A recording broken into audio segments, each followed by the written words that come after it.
大家好，我是小颖。今天花30块钱买了一斤大虾，我们用它来做个好吃的。首先在虾里倒入清水，把它清洗干净。清洗干净之后，控干水分，装入碗中。然后用剪刀在虾头处剪上一刀，虾线的部位不要剪断。然后把虾头和虾线一起扯出来。再把虾味挤出来，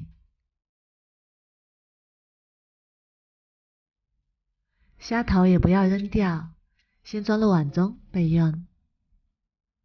再把大虾装入另一个碗中，然后加入1勺胡椒粉、1勺盐、1勺料酒，用手充分抓拌均匀，腌制15分钟。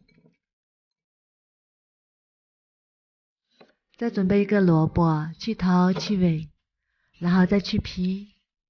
萝卜的营养非常的丰富，能促进消化，提高人体免疫力。入秋后要给家人多吃萝卜。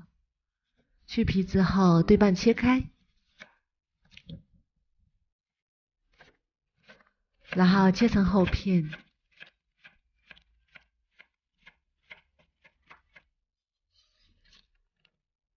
切好之后全部装入砂锅里，再把腌好的大虾一个一个加进来。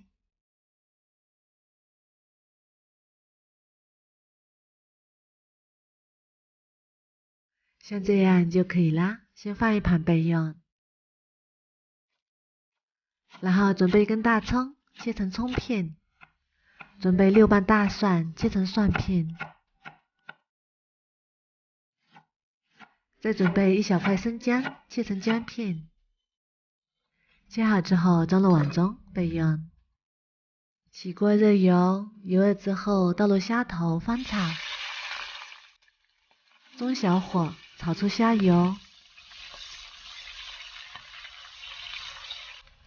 然后把葱姜蒜片也加进来，翻炒出香味。炒香之后加1小碗清水，然后加1勺盐、1勺生抽、1勺胡椒粉，搅拌均匀，然后盖上，转中小火煮3分钟。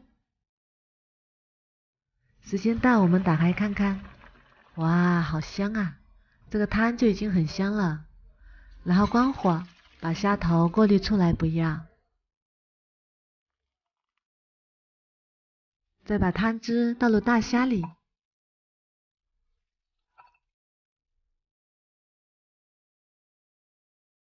然后盖上，中火煮8分钟。